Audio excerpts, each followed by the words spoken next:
예전에 제가 어릴 적에 저희 어머니가 이제 가게를 하셨어요. 가게를 하셔가지고, 방학 때 제가 이제, 아버지는 이제 출근하시고, 어머니는 가게에서 이제 일을 보시는데, 방학 때 제가 보통은 이제 할 게 없지 않습니까? 그래서 그러면 TV가 있으니까 TV를 보면, 시간이 정말 금방 가는 거예요. 그러면 이제 아침에부터 보기 시작하면 이제 오후까지 보고 있는데, 분명히 이제 이런 일들이 이제 여러 번 지속되면 저희 어머니가 이제 그러죠. 근선아, TV 보지 마라. 이렇게 얘기하고선 아침에 나가신단 말이에요. 근데 뭐 하다 보면 또, 이 프로만 하나 딱 보고선, 공부해야지. 하는데, 이상하게 또 계속 TV에 이제 앉아서 보게 되는데, 그러면 이제 시간이 다가올수록 어떻습니까? 엄마가 이제 오실 시간이 다가올수록 마음이 초조해지는 거예요. 이제 엄마가 언제쯤 오실 텐데 라는 마음이 있으니까. 근데 계속 그런 마음이 있으면 이걸 좀 보지 말고선 뭐 공부를 하든가 해야 되는데, 그 자리를 뜰 수가 없더라고요. 그래서 이제 계속 결국에는 언제까지 봅니까? 발자국 소리가 이렇게 그 대문이 열리는 소리부터 시작해가지고 이제 그러면, 후다닥 들어가서 그냥 아침에 먹었던 그 밥부터 시작해가지고 다 넣어놓고 이제 바쁘게 어머니 오시는 오심을 이제 준비하는 그런 일들이 있었습니다. 근데 이제 저희 어머니나 아버지가 늘 좀 굉장히 자랑스러우신 분이라서 오실 때마다 늘 뭔가를 이렇게 사오셔요. 아들 먹으라고. 근데 이제 그런 마음으로, 참 좋으신 분이다라고 하면서 이제 받아들여야 되는데,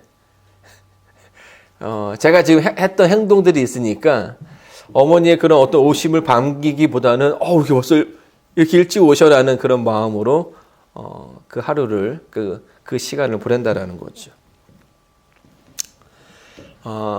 우리는 이제 제7의 안식일 예수 재림 교인으로 살아가고 있습니다. 근데 교단의 이름에도 나와 있는 것처럼, 제7일을 안식일을 지키는 사람들이지만, 또 우리는 예수님께서 곧 오실 거라는 예수님의 그 재림을 기다리는 사람들로서 살아간다라는 거예요. 근데 이제, 재림 성도로서 살아가다 보니까, 우리 교인들의 그 마음 한켠에는 예수님의 그 재림을 기다리지만 또 한편으로는 그 재림에 대한 부담이 있다라는 사실을 좀 발견하게 되었습니다. 근데 가장 큰 부담이 뭘까요? 재림을 앞에 두고선 예수님께서 재림이 곧 올 거라고 이야기하지만 또 한편으로 그 재림에 대한 부담은 그 재림 앞전에 뭐가 있다라는 겁니까? 어떤 심판이 있고 그 어떤 환란이 있을 거라는 얘기를 한다라는 거죠.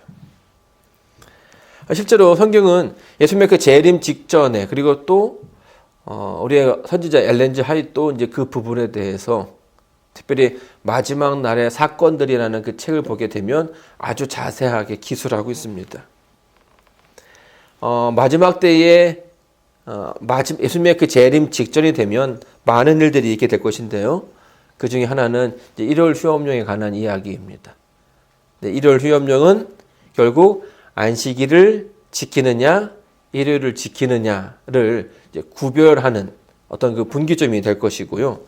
또 그와 함께 예언의 시를 보게 되면 성령 하나님께서 떠나실 거라고 이야기를 하시는 거예요. 그래서 성령 하나님께서 늘 그 전까지는 우리에게 바른 마음과 또 바른 행동을 할 수 있게끔 인도해 주시는데, 그 인도해 주시는 분이 떠나기 때문에 어떤 현상, 그때로부터는 이동이 없습니다. 악한 사람은 그냥 계속 악한 상태로 있게 되는 것이고, 착한 사람은 그냥 착한 상태로 있게 되는 거죠.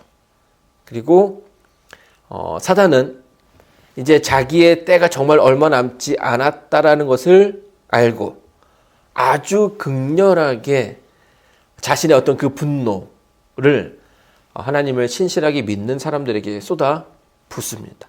그리고 또 이제 여러 가지 이제 재앙들이 그때에 있게 되는 것이고, 또 하나님을 믿는 사람들은 이제 그런 어떤 그 핍박과 환난 가운데 있게 될 것이라는 이야기를 예언의 시는 이야기해 주고 있습니다. 특별히 그 마지막 때의 그 환난을 뭐라고 설명하냐면 야곱의 환난이라고 설명합니다. 다니엘서 12장 1절에는 이렇게 설명하죠. 그때 내 민족을 호위하는 대군 미가엘이 일어날 것이요 또 환난이 있으리니 이는 개국 이래로 그때까지 없던 환난일 것이며 그때에 내 백성 중 무릇 책에 기록한 모든 자가 구원을 얻을 것이라. 야곱의 환난이라는 말을 이제 우리가 이 환난을 야곱의 환난이라고 또 설명을 하게 됩니다. 근데 이 환난이 얼마나 무섭냐면 개국 이래에 없던 환난이라고 설명해 주고 있습니다. 우리 역사 가운데 기독교 역사에서도 참 많은 핍박과 환난이 있었는데 그런 핍박과 환난은 축에도 들어가지 않는다라는 거죠. 그것보다 더 극심한 환난이 있게 될 거라는 거예요. 그러니까 예수님, 우리가 재림 성도로서 예수님의 재림을 기다려야 하는데 그 앞에 딱 포진하고 있는, 진치고 있는 그 핍박과 환난을 지나가려니까 막상 예수님의 그 재림에 대해서 온 마음을 다해서 기뻐하지 못한다라는 거예요. 이게 이제 오늘날 우리 재림 성도들이 가지고 있는 이제 문제 가운데 하나라고 생각이 듭니다. 야곱의 환난이라고 이름하는 이유가 뭘까요? 야곱의 환난. 여러분, 야곱은 어떤 사람이었죠? 이삭의 아들, 두 그 쌍둥이 아들 가운데 한 명이었어요. 그리고 이 야곱이 장자가 아니었지만 장자의 축복과 장자의 권리를 받은 사람입니다. 여러분 아시는 것처럼 이스라엘의 문화 가운데는 먼저 태어난 사람에게 장자의 권리와 장자의 축복을 다 받게 되는 겁니다. 근데 야곱이 그게 너무나 갖고 싶었던 거예요. 그래서 어떻게 합니까? 형을 속이고 아버지를 속여서 그 모든 것들을 받아내요. 사실은 이제 그것을 가지면 이 야곱이 뭐예요? 내가 행복해질 거라고 생각을 했는데 막상 그 형을 속이고 아버지를 속여서 그것을 얻어냈는데 그의 인생이 행복해졌습니까? 그렇지 않았다라는 거예요. 자기를 사랑하는 어머니를 만날 수 이제 없게 되었고 아버지와 또 형제를 떠나게 되었고요. 또 그냥 떠난 게 아니라 이 형으로부터는 정말 이제 잡히면 죽을 그런 상황에까지 이르게 된 겁니다. 그래서 이제 삼촌 라반의 집에 가서 아주 열심히 일을 하죠. 아주 성실하게 일을 하지만 어떻게 됩니까? 삼촌으로부터 또 어떤 그 자기의 그 품값에 대해서 이렇게 좀 속임을 당하게 되고 또 결혼하는 과정 가운데서도 삼촌의 어떤 그 계략에 의해서 또 시간을 많이 허비하게 됩니다. 자, 근데 이제 내가 이제 여기서는 이 삼촌과 함께는 살지 못하겠다. 점점점 이제 그 가족의 단위가 커지니까 삼촌의 식구들과 자기의 식구들이 계속 뭐 하는 겁니까? 서로 이렇게 그 어떤 트러블이 생기는 거예요. 그래서 이렇게는 못 살겠다 싶어서 이제 다시금 자기의 고향으로 돌아가려고 하는데 이제 문제가 생긴 거죠. 어떤 문제예요? 그동안 좀 이렇게 잊고 싶었던 어떤 형의 존재가 갑자기 확 등장하게 됩니다. 그리고 지금 그 형이 군사들을 데리고 자기와 자기의 가족들을 죽이려고 온다라는 거예요. 여러분, 그 고향에 가는 그 길이 정말 즐거운 길이 되어야 되는데 어떤 길이 지금 되고 있는 겁니까? 내가 이제 지금 고향에 가기 전에 형을 만나서 죽게 된 상황이 된 거예요. 그래서 어떻게 합니까? 여러 수단을 씁니다. 드라빔도 가져와 보고 또 자기의 그 재산을 좀 띄어서 미리 보내서 형의 마음을 좀 누그러뜨리기도 그렇게 볼 심산으로 좀 보내기도 하고. 근데 받았으면 잘 받았다라는 소식이 와야 되는데 그런 소식이 오지 않는 거예요. 그게 어떻게 됩니까? 마음에 더 그 큰 불안. 아니 우리 형이 얼마나 화가 났으면 아무런 소식이 없느냐. 자기를 패를 또 둘로 나눕니다. 왜요? 앞을 치면 뒤가 도망가고 뒤를 치면 앞은 도망가고 이런 식으로 하려고. 여러분 야곱이 그 때에 경험하게 되는 그 어떤 고심은 누구 때문에 온 거예요? 누구 때문에 생긴 그 일입니까? 결국은 자기의 일 때문에 자기가 했던 그 행동에 대한 결과를 맞이하게 되는 거예요. 그래서 우리가 흔히 야곱의 환란이라고 이야기할 때에는 야곱의 환란의 그 특징은 다른 누군가로부터 다른 누군가가 나를 향한 핍박이 아니라 그게 주된 것이 아니라 내가 그동안 살아왔던 그 삶에 대한 결과를 맞이하게 되는 거예요. 이게 야곱의 환란의 핵심입니다. 이번 이제 우리가 자녀를 키우면서 늘 경험하는 것은 그런 거죠. 아이들이 어릴 적에 많이 다쳐요. 그래서 우리 가연이도 언니랑 놀다가 이렇게 엎어져가지고 여기가 찢어졌어요. 턱 아래가. 그래가지고 막 그때 막 급하게 막 이렇게 꼬매고 이제 그런 적이 있었는데 늘 이제 그 상처를 볼 때마다 어떤 생각이 들까요?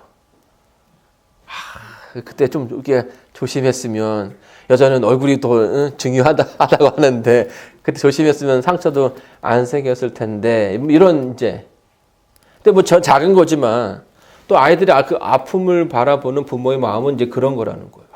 끊임없이 뭐 합니까? 자기의 책임, 자책을 하게 됩니다.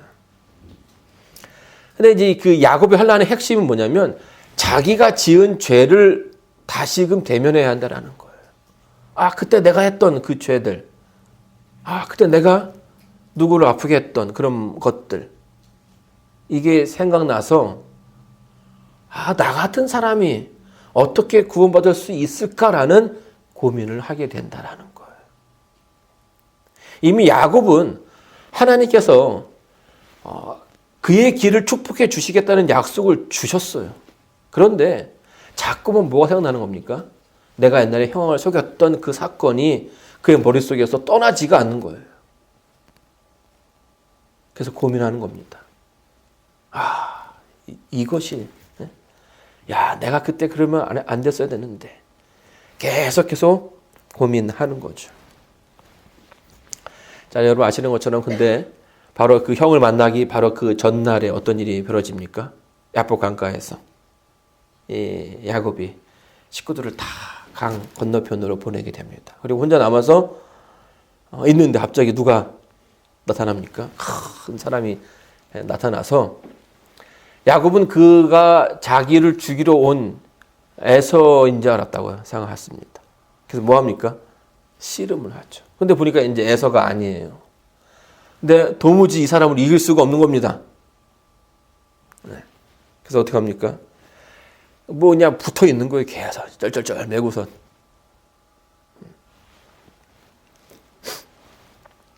네, 결심하죠.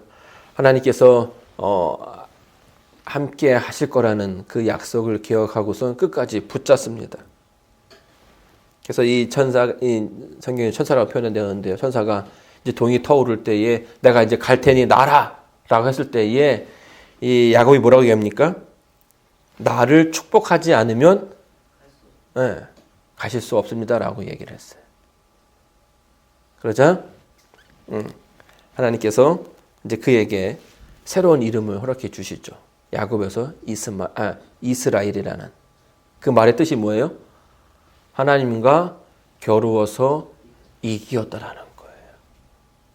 근데 여러분 그때 천사가 이게 야곱의 엉덩이 뼈를 환도뼈를 치죠. 그래서 쩔뚝쩔뚝. 야곱이 이긴 겁니까? 네. 사실 이게 아무리 봐도 야곱이 이긴 것 같은 모습이 아닌데 하나님께서 야곱을 이겼다라고 얘기해 주셨어요. 그리고 그 옛날에 그 아수르의 군사 18만 5천 명을 하룻밤 사이에 천사 한 명이 다 이렇게 몰살시켰죠. 그렇게 큰 능력을 가진 천사가 야곱과의 싸움에서 졌다. 이건 사실 말이 안 되는 겁니다. 근데 하나님께서 그 싸움을 야곱이 이겼다라고 얘기해 줬고요. 그 말은 그 싸움에서 뭐 하신 겁니까? 주신 거죠. 근데 이제 예언의 시를 보게 되면 이 부분을 그렇게 설명합니다. 만약에 정말 야곱이 자기의 능력, 자기의 어떤 그런 잘남을 생각하고서 하나님께 구했다면 그는 죽었을 거라고 얘기합니다.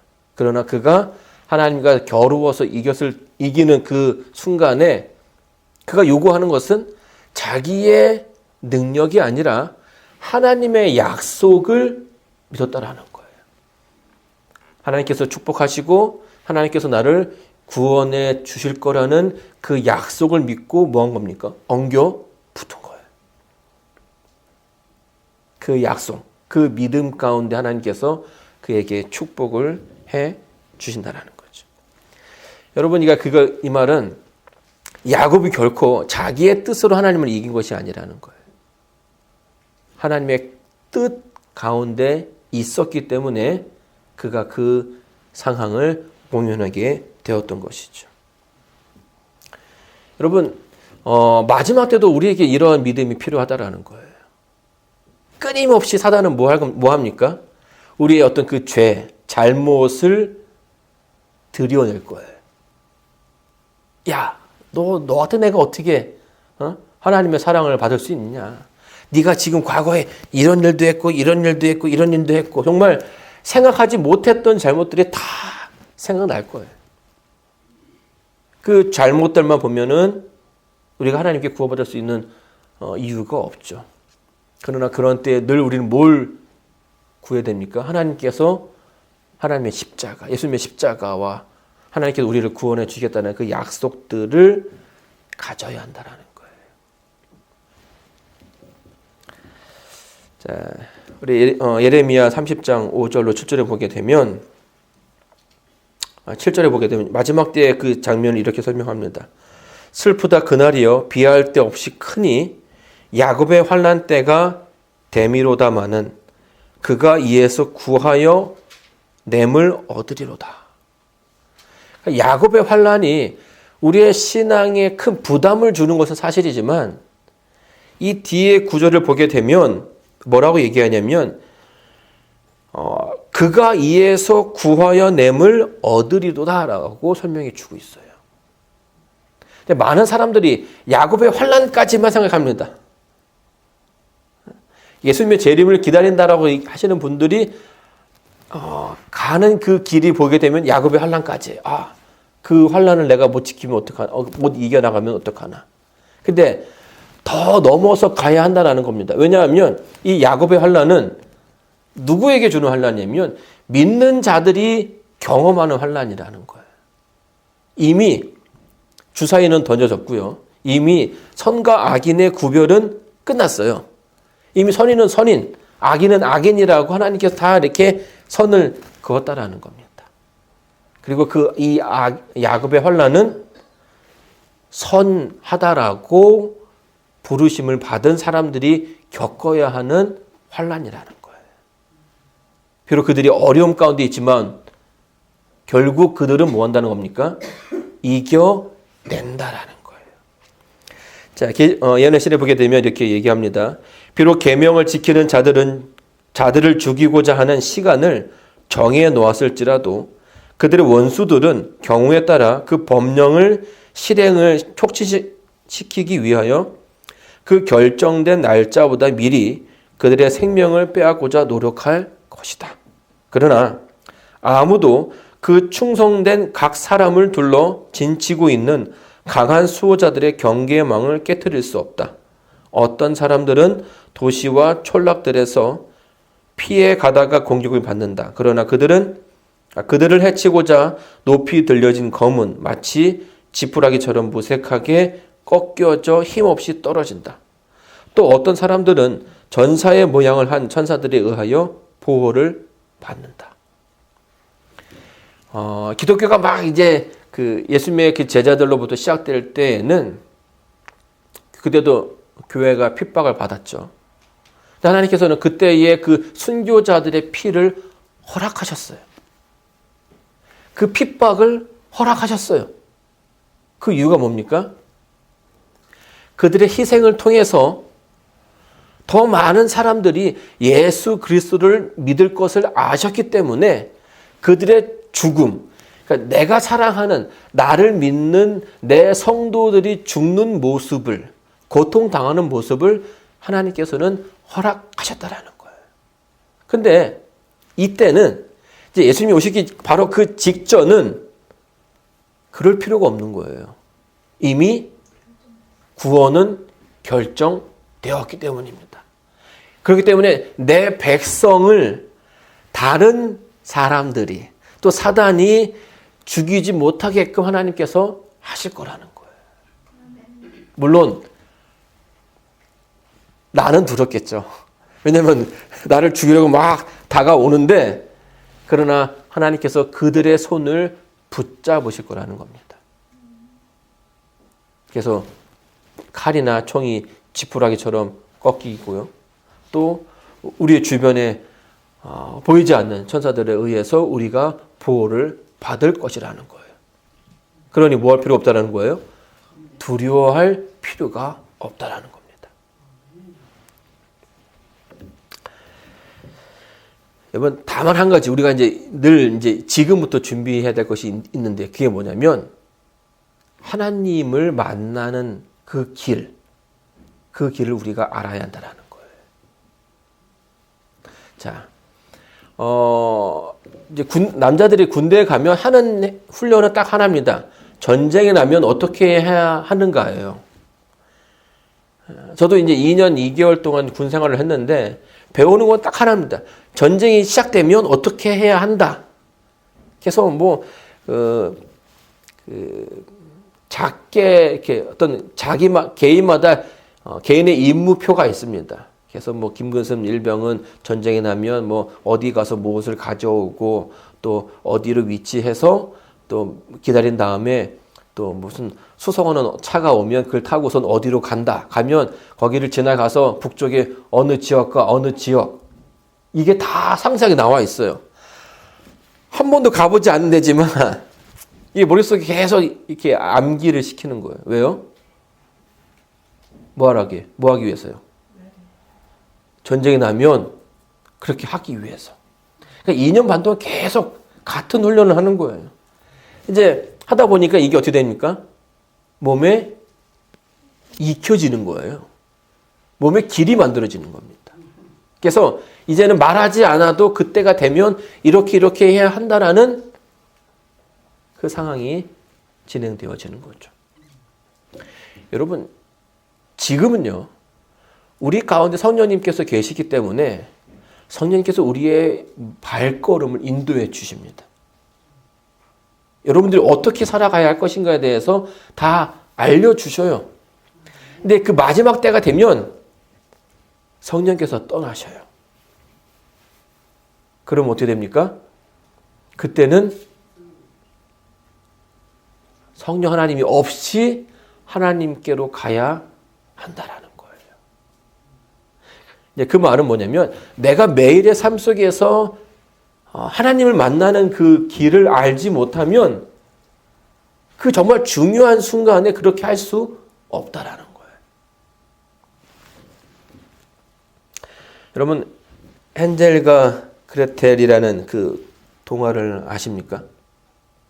거기에 되면 이제 참 어려운 시대였죠. 부모들이 자식을 버려야 할 만큼 참 어려운 시대인 것 같은데. 근데 이 아버지가 아침 일찍 가서 이렇게 숲속 깊숙한 곳에다가 두고선 아버지가 확 도망와 버렸어요. 그러면 그 남매가 집을 찾아옵니다.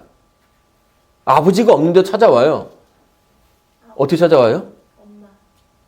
예, 엄마군요. 예, 엄마가 없는데도 찾아와요. 어떻게 찾아와요? 그 헨델과 그레텔의 그 오빠가 집에서부터 계속해서 뭘 흘리고 합니까? 돌멩이를 하나씩 흘리고 하는 거예요. 하나씩. 그래서 이제 엄마가 없어도 밤이 이렇게 어두워도 태양이 없어도 그 그 달빛에 돌을 하나씩 봐가면서 아, 내가 여기로 왔지 하면서 집을 찾아오는 거예요. 근데 마지막에 집을 못 찾아오죠. 급하게 가냐고 돌이 아니라 빵을 떨어뜨렸는데 그 빵을 다 새들이 이렇게 쪼아 먹었어요. 여러분, 우리의 그 삶에 그런 흔적들이 있어야 된다는 거예요. 하나님을 만나는 흔적들. 그리고 그때에 성령께서 떠나실 때는 그때는 내가 그렇게 만났던 그 흔적들을 통해서 하나님을 만나야 한다라는 거예요. 그러기 위해서는 뭐 해야 됩니까? 내가 오늘 하나님을 만나는 일이 우리의 그 삶 가운데, 우리의 신앙 가운데 있어야 한다라는 거예요.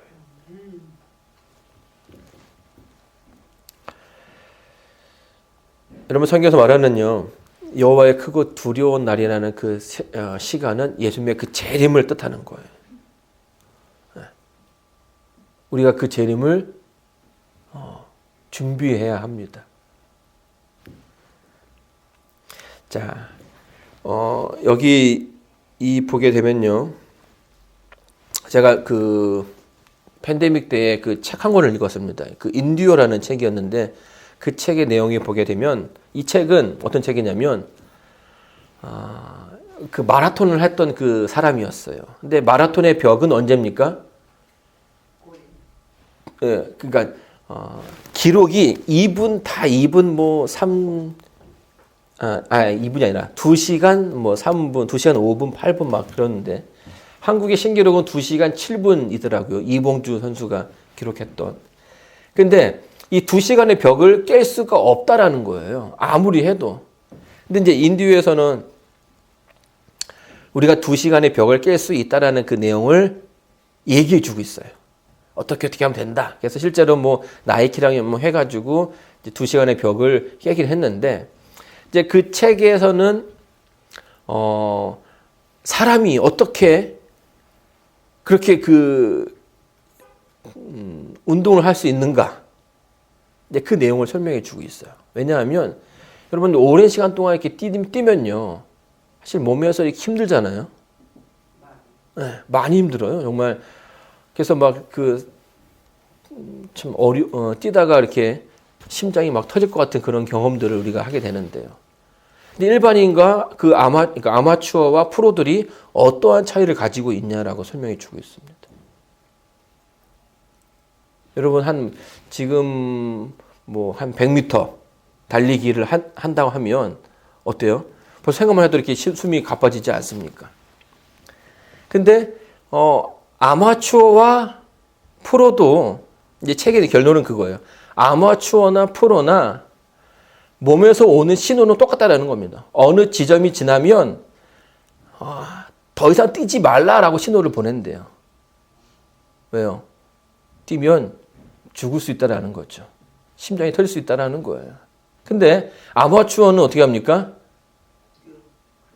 아마추어는 그 신호에 이렇게 그래? 그러면 뛰지 말아야지 하고 죽지 말아야지 하고 멈추는데 프로들은 그 신호가 죽을 것이 아님을 안다라는 거예요. 그래서 그 신호를 무시한다라는 거죠. 그래서 더 그 다음 단계로 갈 수 있다라는 겁니다. 이 본문에 보면 이런 내용들이 있어요. 중요한 것은 멈추거나 물러서라고 혹은 포기하라고 속삭이는 본능의 지시를 거부하고 더디게 가는 시간의 흐름을 받아들이는 것이다. 그런데 한 가지 더 저자가 말하는 것은 육체적 한계와 정신적 한계를 극복하는 것은 크게 다르지 않다. 육체적 지구력과 정신적 지구력 사이에는 생각만큼 명확한 경계가 그어져 있지 않다라는 거예요. 그러니까 훈련을 통해서 사람들이 어떤 그 고난을 받아들일 때에 그 고난을 이겨내는 능력이 생기는 것처럼 이것은 연습을 통해서 훈련을 통해서 극복할 수 있다는 거예요. 근데 더 중요한 것은 육체의 한계와 정신적 한계의 그 차이는 거의 없다라는 거예요. 그 말은 정신적인 문제 부분도 우리가 얼마든지 극복할 수 있다라는 거죠. 그래서 제가 이제 이 책을 보면서 좀 느낀 것은 성경에 보게 되면 그 디모데전서 4장 7절로 8절에 보게 되면 연습에 대한 이야기가 나옵니다. 제가 한번 그 부분을 좀 읽어드리고 마무리 좀 하겠습니다. 디모데전서 4장 7절로 8절입니다. 망령되고 허탄한 신화를 버리고 오직 경건에 이르기를 연습하라. 육체의 연습은 약간의 유익이 있으나 경건은 범사에 유익하니 금생과 내생의 약속이 있느니라. 성경은 뭐라고 얘기하고 있습니까? 연습하라는 거예요. 경건에 이르는 연습. 이것이 하나님을 만나는 연습으로 이어져야 한다는 거예요. 그리고 매일매일 만나는, 매일매일 하나님을 만나지 못한다면 성령께서 떠나가시는 그 시간, 그때에 우리가 하나님을 찾아갈 수 없다라는 거예요. 그러나 내가 매일 이 반복되는 상황 가운데서 그런 신앙의 모습이 있다면 우리가 야곱의 환난을 이겨낼 수 있고 슬픔이 아니라 두려움이 아니라 기쁨과 환희 가운데서 하나님을 만나게 된다라는 것입니다. 사랑하는 성도 여러분, 사실 우리가 이제 코비드로 인해서 우리 앞에 어떤 일이 일어날지 참 모르는, 한치 앞을 볼 수 없는 불확실의 시대에 살아가고 있는 것이 분명합니다. 그러나 이런 가운데일지라도 하나님께서 여러분의 그 삶을 이끄신다는 것을 인정하시고 또 매일매일 속에 하나님과 동행하시는 그 연습이 있다면 우리가 주님 오시는 그 날에 여러분 모두가 또 우리 모두가 그 자리에 서게 될 것이라고 믿어 의심치 않습니다. 여러분께서 늘 하나님과 동행하는 그 삶을 살기 바라면서 오늘 말씀을 마치겠습니다.